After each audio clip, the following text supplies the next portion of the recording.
Welcome to this special election night edition of Denver 7 On Demand. I'm Ann Trujillo. The polls have closed, and tonight the city of Denver is deciding who will be mayor for the next 4 years.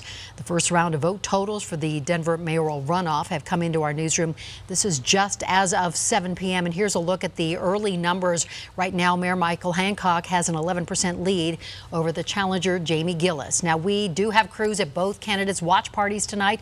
Tom Mustin is at Ophelia's in Denver with the Gillis campaign. First, Tony Kovaleski is live at the Exto Event Center. He's with the Hancock campaign tonight. And Tony, supporters there are very optimistic after seeing these first numbers.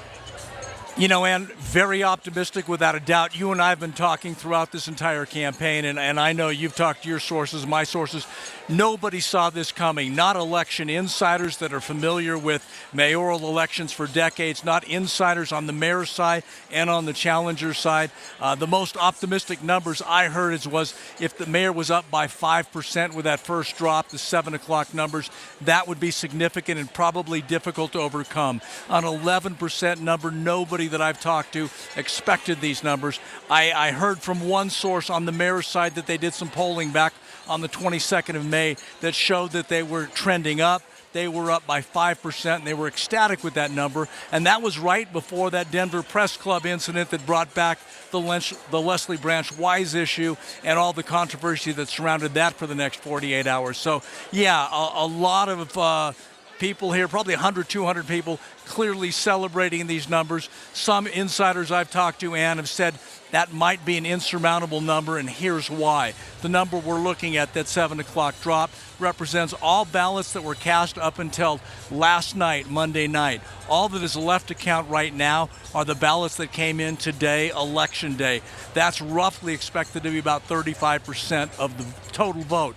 And what we're hearing is that for her to get back in this race or overcome that deficit, she would have to get monster numbers that are probably not likely. So, and I know you've been talking to your sources. What I'm hearing is this number far exceeded anybody's expectations. You and I have been texting. I'm guessing you're hearing the same thing from your sources. I think cautious optimism so far, Tony, because you're right. If they're expecting about 35% turnout, as of 5 p.m., the turnout was at about 34%, just under 34%. So it'll be interesting to see if there are huge numbers that of people who showed up to the polls this afternoon and up until 7 o'clock. So we will be checking back. Go ahead. And allow me to clarify that number. 35% of the vote is left to count. That would be what was voted today. Okay. Overall turnout numbers expected to be about 45%, which is what we saw in the general. So with 65% of the vote already counted and the mayor having a 10-11% lead right now, my insiders are saying virtually impossible for her to turn this around with just votes. 35% of the ballots left to be counted coming in today. There's a lot of reason for the mayor's camp to be, as you said, cautiously optimistic. Well, thank you for clarifying that, Tony. I was thinking maybe you had heard something a little bit different out there at the Mayor Hancock campaign. We will check back with you here as we continue to wait and see how those numbers round up tonight. Let's go ahead and head over to the Jamie Gillis watch party at Ophelia's. That's where Tom Mustin is tonight. Those first results, Tom, not exactly what the Gillis campaign was expecting or hoping for. Not at all, Ann. In fact, it was very much a party atmosphere until 7 o'clock. When those first numbers were announced, you could almost feel the wind being let out of the sails here. To Tony's point, 11 points is a lot. Not insurmountable, but that's an incredible lead there for Mayor Hancock, and I think that's not what folks here expected. They were hoping to stay within like 5% or so in the first go-round. But at 8:30, while the next round of numbers in, and they're hoping for a big push. They're still hoping for that push from Penfield Tate and Lisa Calderon to bring them over the top. But to Tony's point, though, with only 35% of the votes left right now, that could be an almost insurmountable lead. We think Lisa Calderon may be arriving now. Someone with a sign saying, "Go Jamie" is here.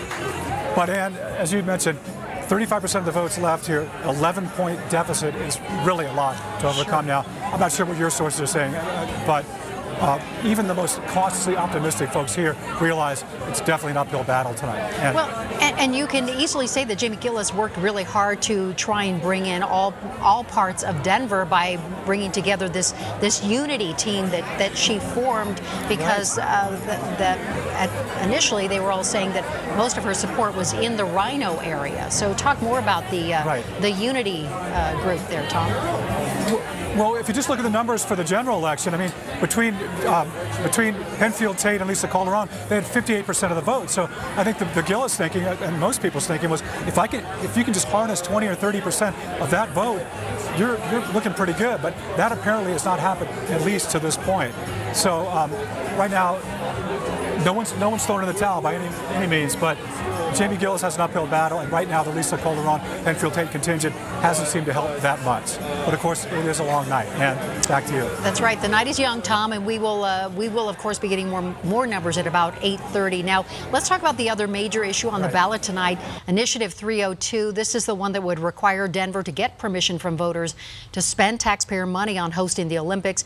And right now, this is overwhelming support, with more than 79% of voters saying yes, they want to have a say in if there is a chance of a future Olympics in Denver. So we will keep updating the vote totals as the numbers come into our newsroom. We'll also bring you live coverage of the victory and concession speeches throughout the evening. I'm Ann Trujillo.